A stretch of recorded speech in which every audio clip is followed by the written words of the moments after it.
नमस्कार. Savita smart cooking recipe मराठीमध्ये तुम्हा सर्वांचं खूप खूप स्वागत आहे. तर आज आपण बनवणार आहोत साबुदाणा चिले. तर हे बनवायला पण खूप सोपी आहे आणि झटपट तयार होणारे आहेत आणि टेस्टला खूप जबरदस्त लागत असते. नेहमी नेहमी साबुदाणा खिचडी करण्यापेक्षा हे एकदा करून बघा, नक्की आवडेल आणि माझ्या चॅनलला नक्की सबस्क्राईब करा. तर चला मग सुरू करूया आपली रेसिपी साबुदाणा चिले. तर स्किप न करता पूर्ण व्हिडिओ बघा. इथे मी 1 वाटी साबुदाणा भिजवून घेतलेला आहे. 2 तास त्याला भिजत ठेवलेलं होतं. छान फुललेला आहे. त्यानंतर इथे मी घेतलेला आहे 1 बटाटा बॉईल करून. 1 बटाटा घेतलेला आहे बॉईल करून आणि त्यानंतर अर्धा वाटी दही घेतलेला आहे आणि त्यानंतर आपल्याला स्वादानुसार मीठ लागणार आहे.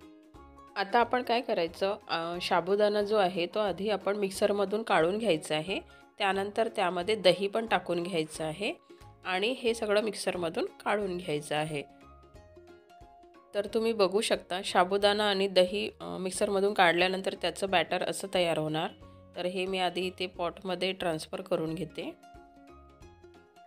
आता आपण जो 1 बटाटा घेतलेला होता बॉईल करून तो पण मिक्सरमधून काढून घ्यायचा, ज्यामुळे छान गुठळ्या पण राहणार नाही आणि छान मिश्रणामध्ये मिक्स होऊन जाणार लगेच. तर मी त्याला पण मिक्सरमधून बाहेर काढून घेतलेला आहे, तुम्ही बघू शकता. तर मी ते पण या सारणमध्ये टाकून घेत आहे. आता हे सर्व साहित्य छान मिक्स करून घ्यायचं. यानंतर मी यामध्ये 1 चम्मच मीठ ॲड करत आहे. त्याला पण छान मिक्स करून घेते. आता इथे छान मिक्स झालेला आहे. आता आपण आपल्या सारणचं जे थिकनेस पण आहे तो खूप घट्ट पण नको आहे आणि खूप पातळ पण नको आहे. तर मी इथे थोडं थोडं पाणी ॲड करत आहे आणि ज्याप्रमाणे आपण डोसा किंवा थालीपीठ चिले बनवतो त्यासारखंच याचं सारण असायला हवं. तर तुम्ही बघू शकता मी पाणी टाकून याला मिक्स करून घेतलेलं आहे. याप्रमाणे तो असायला हवं. आता आपण या सारणला 10 मिनटं रेस्ट व्हायला ठेवून द्यायचं. तर मी इथे बाजूला करून ठेवून देत आहे. 10 मिनटं झालेली आहेत. तुम्ही बघू शकता आपलं सारण छान दही टाकल्यामुळे थोडंसं फुललेलं पण आहे. तर आता आपण चिले तयार करून घेऊ. आता इथे मी गॅस ऑन करत आहे आणि गॅसवर पॅन ठेवत आहे. कारण चिले हे थोडे सॉफ्ट करायचे असल्यामुळे मी पॅन घेत आहे. तर तुम्ही तव्यावर पण करू शकता. तर यामध्ये मी आता थोडंसं तेल टाकून घेते आणि त्याला पूर्ण पॅनला स्प्रेड करून घेते. आता आपला तवा छान गरम झालेला आहे. तर आता आपण हे सारण टाकून घ्यायचं. चिल्यासारखं त्याला पसरवून घ्यायचं. तर तुम्हाला ज्या साईजचे हवे तुम्ही त्या साईजचे करू शकता.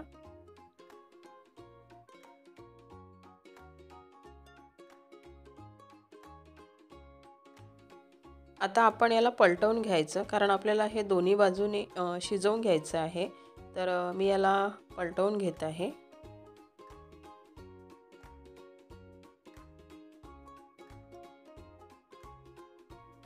आता या बाजूने पण आपल्याला याला छान शिजू द्यायचं आहे.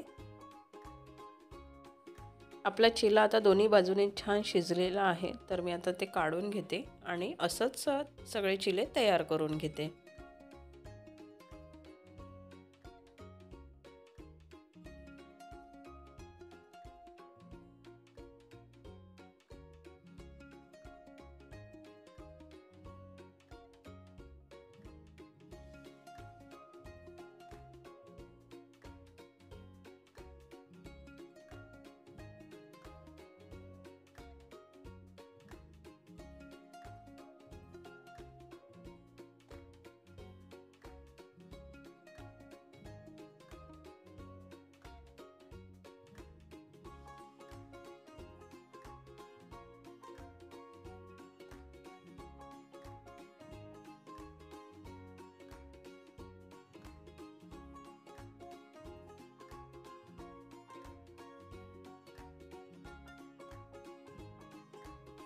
आपले चिले आता इथे बनवून तयार झालेले आहेत, तुम्ही बघू शकता.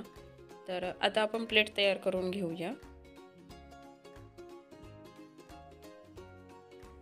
इथे मी हिरवी चटणी आणि बटाट्याची भाजी आणि शेंगदाण्याच्या चटणीसोबत आपले चिले सर्व केलेले आहे.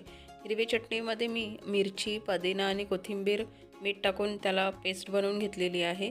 त्यानंतर शेंगदाण्याच्या चटणीमध्ये शेंगदाणे आणि लाल मिरचीची त्याचं कूट बनवून घेतलेलं आहे आणि बटाट्याची भाजी. आणि हा उपवासाचा चिला असल्यामुळे मी याच्यामध्ये चिल्यामध्ये फक्त मीठ टाकलेलं आहे. तुम्ही हवं तर तिथे काळा मीठ पण टाकू शकता आणि छान उपवासाची थाली खाऊ शकता. छान छान रेसिपीज बघण्यासाठी माझ्या चॅनलवर नवीन असाल तर सबस्क्राईब करा. रेसिपी कशी वाटली ते नक्की कमेंट्स करून सांगा आणि लाईक, शेअर आणि कमेंट्स करा आणि बेल आयकॉनवर प्रेस करायला विसरू नका. मी रेसिपी टाकली की तुम्हाला नोटिफिकेशन येऊन जाणार. Thank you for watching.